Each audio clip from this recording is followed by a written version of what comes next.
பாரம்பரியமிக்க பழமையான மெத்தடில் எளிமையாக நம்ம உடம்பு வலியை காய்ச்சலை சரி பண்ணக்கூடிய மெத்தடு தான் இந்த மெத்தடு. மறக்காமல் வீடியோவை ஸ்கிப் பண்ணாமல் பாருங்கள். ரொம்ப எளிமையான மெத்தடு தான். அந்த காலத்தில் வந்து பார்த்தீங்கன்னா மருத்துவமனையும் கிடையாது, மருந்தகம் கிடையாது. அப்போ எப்படி உடம்பு வலியை சரி பண்ணியிருப்பாங்க அப்படின்னு யோசிக்கிறீங்களா?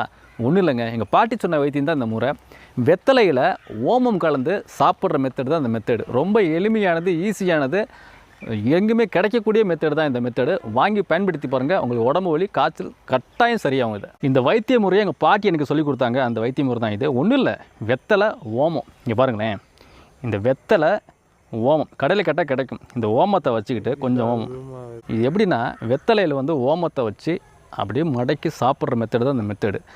என்ன ஒன்றுனா, அன்றைக்கி நம்ம பருப்பு சாதமோ மற்ற எதுவுமே சாப்பிடக்கூடாது. இந்த வெத்தலையும் இந்த ஓமத்தை மட்டும் சாப்பிட்டுட்டு படுத்து காலையில் எழுந்த பிறகு காலையில் மறுபடியும் ரசம் தான், மதியமும் ரசம். ஆனால் வெத்தலை காலையில் சாப்பிடும்போதும் மதியம் சாப்பிடும்போதும் இந்த வெத்தலையை பயன்படுத்தணும். நைட்டு மட்டும் ஒரு கஞ்சி வச்சு, உளுந்தங்கஞ்சி வச்சு குடிச்சிட்டிங்கன்னா உடம்பு வலி அடுத்த நாள் சுத்தமாக சரியாயிடும். உடம்புல காய்ச்சல் சரியாயிடும், ஜலதோஷம் எதுவாக இருந்தாலும் சரியாயிடும். இந்த மெத்தடு பாரம்பரியமிக்க மெத்தடு. அந்த காலத்தில் மருத்துவமனையும் கிடையாது, மருந்தகமும் கிடையாது. இந்த வைத்திய முறையை தான் எல்லாருமே பயன்படுத்தி வந்துருக்குறாங்க. ரொம்ப சிறப்பான மெத்தடு. நான் பயன்படுத்தி பார்த்தேன், எனக்கு சரியாக இருந்துச்சு. அதனால தான் உங்கள்கிட்ட சொல்கிறேன். ஒருவேளை உங்களுக்கு பக்கத்தில் மெடிக்கல் போக முடியல, ஹாஸ்பிட்டல் போக முடியல, வேறு வழியே இல்லை அப்படின்னா இந்த மெத்தடை கண்டிப்பாக நீங்கள் ஃபாலோ பண்ணி பாருங்கள், நிச்சயம் சரியாகும். ரொம்ப எளிமையான முறை தான். என்னென்னா, 2 வெத்தலை வாங்கிக்கிறீங்க, அந்த ஓமத்தை கொஞ்சம் எடுத்துக்கிட்டு அப்படியே மடித்து, இங்கே பாருங்களேன், கொஞ்சம் காரமாக தான் இருக்கும்.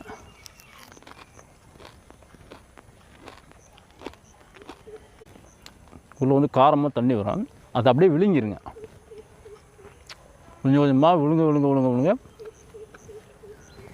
உங்களுக்கு வந்து டைஜஷன் ஆகாமல் இருந்துச்சுன்னா ஆகிடும், சரி, ஆட்டோமேட்டிக்காக ஆகிடும். உடலில் எதிர்பார்ட்டில் வந்து அதிகமாகிடும்.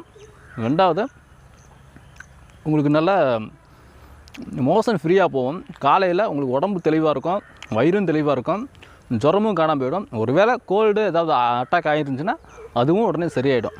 ரொம்ப சிறப்பாக இருக்கும். நான் பயன்படுத்தினேன், சரியாக இருந்துச்சு. எங்கள் பாட்டி சொன்னாங்க, பாரம்பரியமாக நாங்கள் இந்த முறை தான் பயன்படுத்திட்டு வரோம் அப்படின்னு சொன்னாங்க. அவங்களும் இதை வச்சு மெடிசனும் போடுறதில்ல, மெடிக்கலுக்கே போனது கிடையாது. இந்த முறை தான் பயன்படுத்த வராங்க. நீங்களும் பயன்படுத்துங்க, ஃபாலோ பண்ணி பாருங்கள், பயனடைங்க. நன்றி, வணக்கம்.